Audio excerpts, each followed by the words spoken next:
Let's talk about a player who brought our region hope, who changed the way we view shot callers and their importance to a team, and always made everyone around him better. Let's talk about Hai. How good was he really? Hai played various popular games of his era before he found League and very quickly rose to the top of the ladder. He went through multiple teams before qualifying to the LCS on Quantic Gaming, which then became C9 as they joined in spring of 2013. His skill was on display in his very first game, playing Zed as he solo killed the previous top mid laner in the LCS. Since he started Tear of the Goddess, he does not have much health against Hai. Was doing quite well. As soon as Hai hits 6, he goes in for him. Gaskar didn't have the defenses. C9 was immediately the best, and in large part thanks to Hai's impact. Look at the burst damage coming across, flashes the wall, but Hai shows up and says, "You're gonna give me 400 gold, thank you very much." Forced to flash away, Saint still chasing down, but Saint's in the middle of the enemy team. Cop gets one cleaned up, he's gonna go in for Meteos as well. Splits him into Bloblets, but Hai picks up another kill. There's now only 2 alive right now for Curse. Hai my goodness. They finished the regular season in playoffs with a 30-3 record and a 91% win percentage. And they lost 0 games in the playoffs, dominating TSM in the Getting finals. extremely low, and TSM is trying to They're initiate. very close to losing them because they've lost the pressure grip on this game. So if Cloud9 can fight any of them back, the Goldie's getting bigger, but TSM is not giving up easily. Crescendo on a sneaky, a great flash over the elbow of the wall to dodge that Stranglethorn. Wild Turtle just Down again. got back in the game. And Hai just puts initiate from the bottom. He's got quite a bit of health on it. Dyer's from the backside. Wild Turtle dodges the chain of corruption. High into the wall. He goes Though down. Cloud9 already has an Oracles. Ooh. They have no vision, and Reggie used his Playful Trickster, means he's vulnerable. Ooh, there's comes Stand United. It's down there. Should be able to. No, he doesn't even get it. Wow. His shot calling was so heavily touted that his play went under the radar, but although he wasn't always up in CS at 15 minutes, he regularly sported incredible kill participation numbers because of his supportive style. Think of him kinda like an early season Niski, but better relative to his competition. The team qualified for Season 3 Worlds with a bye and faced Europe's Fnatic in a best-of-3 series. While the entirety of North America is looking at us as their greatest hope to doing well at Worlds, I want our team to do well, and if our best isn't enough, then we tried our best, you know? Yellowstar does go down. That's the second kill of the game for Cloud9, but it is going to be another triple for Peke. Here comes the Quadra. They're going to give it to him. Yes, they are. It is Peke dominating 11-0-7. Fnatic are going to go through to the semi-finals, taking down the North American champions, Cloud9. It was a great series. This game, though, was completely one-sided for Fnatic. They dominated Cloud9 from minute 1, and that has got to feel good. Absolutely, you could tell Fnatic just piled on at the end. The fans giving Cloud9 a strong ovation as well. It was a great season for them. Their first split in the LCS. They got the #1 seed in North America and nearly took down Fnatic. And that is such an important thing to say. That was their first ever split. They've literally had one split. That's it. They've had 28 games and they're into the World Championships. They've got a lot of experience from international, and honestly, they put on a fantastic show. But they did get their revenge though at the Battle of the Atlantic, because there, they 2-0'd Fnatic and Hai completely dominated that series. Oh, but no, Hai's on the side. He's going to get wrecked with the beautiful roam coming in there. Now Yellowstar also doing good. Meteos also up and knocking him up. And Yellowstar very well. They can get it out. Hai's coming in. The double kill coming in. Chasing. Yeah, Hai's still coming. Captain almost never ever has to run away. But Yellowstar makes it around the turret. Hai, though, picks up the kill. All right, Captain finally able for balls, and they run into Soaz. They're going to find him here. Equalizer popping down as well. Cyanide, though, is off to the side of Meteos. He's there. He's going to look for the Crow Storm. Over the top. Here he comes Hai. Trying to bait the back. Meteos over the top. Ball. Gets another kill. That's 4 kills in a row for Kha'Zix. The other advantage was only a support alive. This is definitely. He sported a 33 KDA over 2 games and a 76% kill participation. And that was against Xpeke, who at the time was one of the best mid laners in the West and even in the world. 2-0 North America in the Battle of the Atlantic. Congratulations to Cloud9. Not only do they bring it home for North America in the Battle of the Atlantic, but they also get revenge for their loss at Worlds. Listen to that crowd. We are, of course, in the studio here, the new one in Los Angeles, and they are very happy to have their boys win here. And like I said, Spring 2014 was no different either. They still dominated, and they went 5-0 in the playoffs, where High went for a 34.5 KDA over 5 games with a 78% kill participation. And I think an important narrative to note here is that although Bjergsen was a new kid on the block and was dominating everybody and getting solo kills, the one person he couldn't quite dominate and couldn't quite figure out was High. Before Jensen became Bjergsen's biggest rival, it was High actually that was Bjergsen's biggest rival. And for a while, High was a mountain in NA that Bjergsen simply couldn't climb. C9 then qualified for All-Stars, effectively like the MSI of today, but tragedy struck at the worst time. Like bounce around on my chest or something. It was like something really weird. I'm like, that didn't feel like it.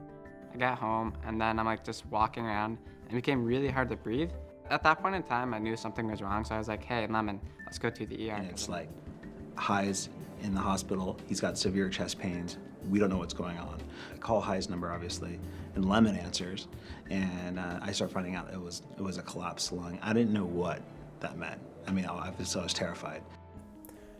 High's lung collapsed. It was a big story at the time, and it confused C9 was trying to find anyone to replace him. They got a loan for Link from CLG, and the team found some wins at All-Stars and went 3-1 in groups, but you could clearly tell that they suffered with the loss of High. Not only was Link not quite the player High was individually, but he definitely wasn't the shot caller and the team leader that High was either.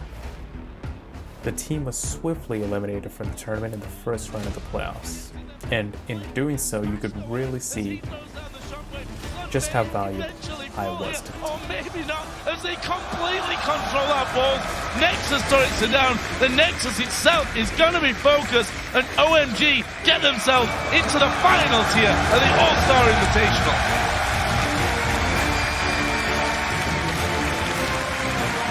GG's from both sides. Cloud9 had the better yesterday. OMG ban out their strategy and come back extremely strong.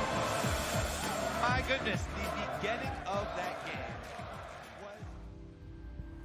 Nowadays, there's the narrative that High fell off after his lung collapsed. But you'd be surprised to know that it didn't quite happen just that quickly, because the team did finish first in summer during the regular split, and High took 13 solo kills during that split. He goes in for the flash kill, and he comes out easy. The vision in the bottom lane allowed High to get that aggression in. Well, he played well throughout the rest of the split, but did lose a narrow series to TSM in the finals, 3-2. Next was Worlds 2014.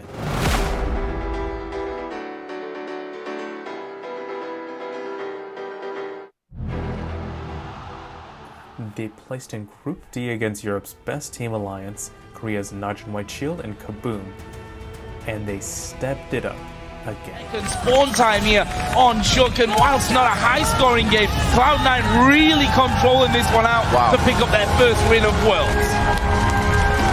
They just played better. Straight up, they were smarter.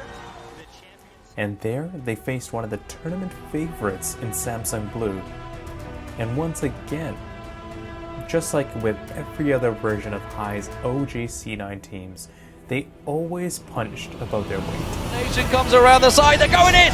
Oh, Hawk gonna get bound up here, can they finish him though? They will, it's first blood! And then you can time aggression on the bottom lane and go for an objective afterwards. High with the pick! Hawk, they second straight in there, High will find this one, he got his second kill! They keep pushing on the tower! Oh, they've got that! Oh, Death's gonna get burst down here, ball from the back, Lemonation comes in, they manage to find a Paycon, Hawk goes low, this is a white one, Hawk will fall at the end! It's going to be a purple kill for Ball, and ace for nothing for Cloud9. They're going to try one last ditch effort to keep Cloud9 off the Nexus, but it's going to go down, and Cloud9 take game one.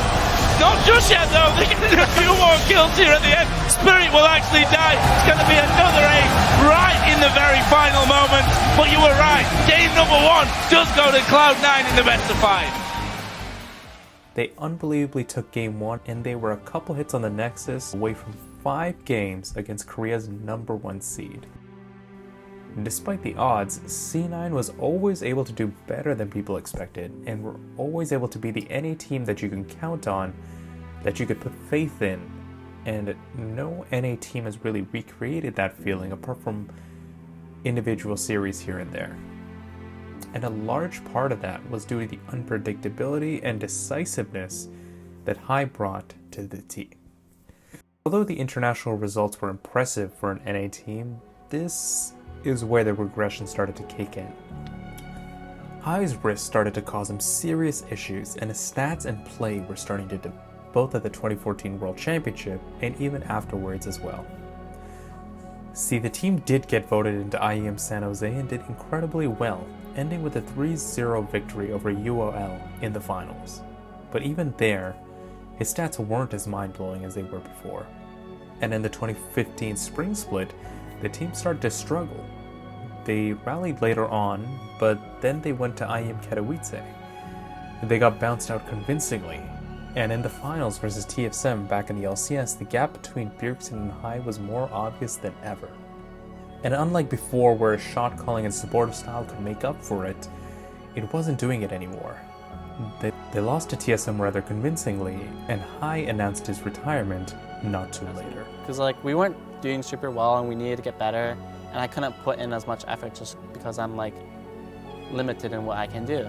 So that made me feel really bad for my teammates, and even if I wasn't the main issue, I would still need to improve and get better and to start playing better and better, right? But I wasn't able to do that. Despite wanting to still play, his wrist was causing too many issues.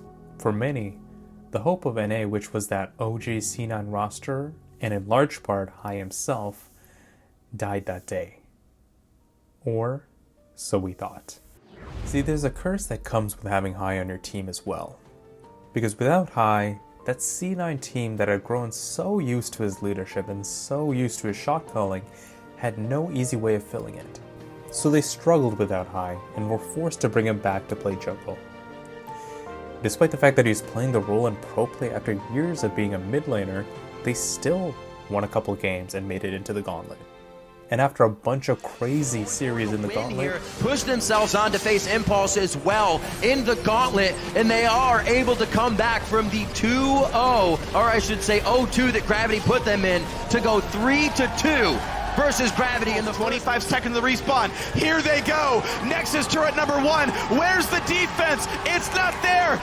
Impulse had to give up the base. They gave up the game. Inclination zones them out. That's going to be the Nexus. That's going to be the game. That's going to be a trip to the World Championship for Cloud9. And Lemon Nation almost can't believe it. From 7th place in the regular season to Worlds, Cloud9 makes the run all the way through. They qualified for Worlds. At Worlds, it seemed like C9's miracle run kept on going. It seemed like Hai could make his teammates so much better that it didn't matter what the odds were. They started the tournament 3-0, including breakout performances with Hai and Lee Sin of all champions. Easy, but Cloud9 said they want to fight in the mid lane. The dunk faster Darius is about to get dunked. It's Sneaky that gets the kill. Now we've turned into But that's where the miracle run came to an end. See, they started 3-0, but they ended the tournament with an 0-4 week, as their draft strategies got figured out, and so did they. 2016, Hai moves to support, his third professional role. Bunny Fufu starts for a few games when Hai takes over for the rest of the split, and with Hai playing support, they once again start winning. But they end up losing to TSM again in the playoffs. See, I guess the thing is, as much as Hai could elevate you and bring you temporary success, he wasn't that great of a support, just like he wasn't that great of a jungler, and at some point, that would catch up to him. He joined C9 Challenger and dominated in the mid lane. Set up the death push and hard engage onto Dream Team, picking 2 kills. I mean, he's way too good to be a challenger, as his veteran leadership and individual play tore through the league. He averaged a 7.6 KDA and a 76% kill participation. It was vintage Hai, an unselfish playmaker. So after qualifying for the LCS on C9 Challenger, it became FlyQuest. And things started well. and you thought, maybe this is a resurgence. But that was short-lived. Things took a turn, and the team ended up getting eliminated both in spring playoffs and in summer regionals. Then he joined Golden Guardians, a new franchise, sponsored by the Golden State Warriors, and he hoped that maybe this was his new home. But his ability to lift teams was not there anymore.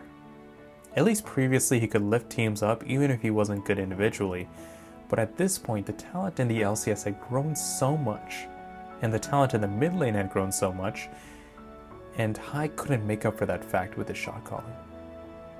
I mean, the fact that a lot of other LCS teams developed their own shot calling, who weren't relying on one single player, meant that Hai wasn't so special anymore.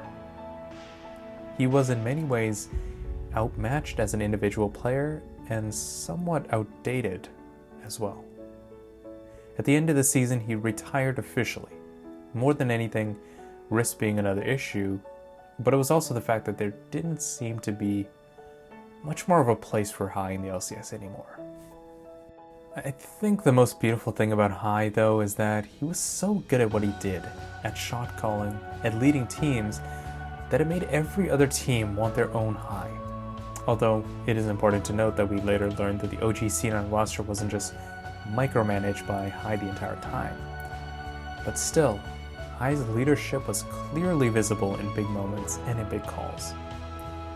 And this idea of finding a singular shot caller spread out outside of professional play as well. I remember even in my ranked 5 games, the conversation was always about who's going to shot call today or who's going to be the shot caller this game. I guess we know nowadays that shot calling is much more of a team effort, but for a time, he was one of the creators of in-game leadership in all esports. I think the other thing is he gave NA fans hope. All the C9 teams that I was on, most of them, always found a way to punch above their weight. Despite the fact that they were an NA team, you always had to go, well, it is C9. And I don't think any C9 team in recent years, unless we go all the way back to 2018, has inspired such belief. And I think a lot of that magic was Hai himself. To me, he's one of North America's greatest legends, and for a time, NA's greatest champion. And so that's how good Hai really was. What would it mean to you guys if you actually were to win the World Finals? That'd be sweet. Because first off, we'd get $1 million as a team, so then we have money. That'd be awesome. Second, our fan base would just grow huge, because like we'd be the #1 team in the world, and that'd be sweet. Just making our fans proud, making our family proud, and just winning worlds and showing the world that North American region as a whole isn't actually that bad. Like if the North American team just wins, then like no one can bash North America anymore. So that'd be amazing. It'd be like the best moment of my life probably.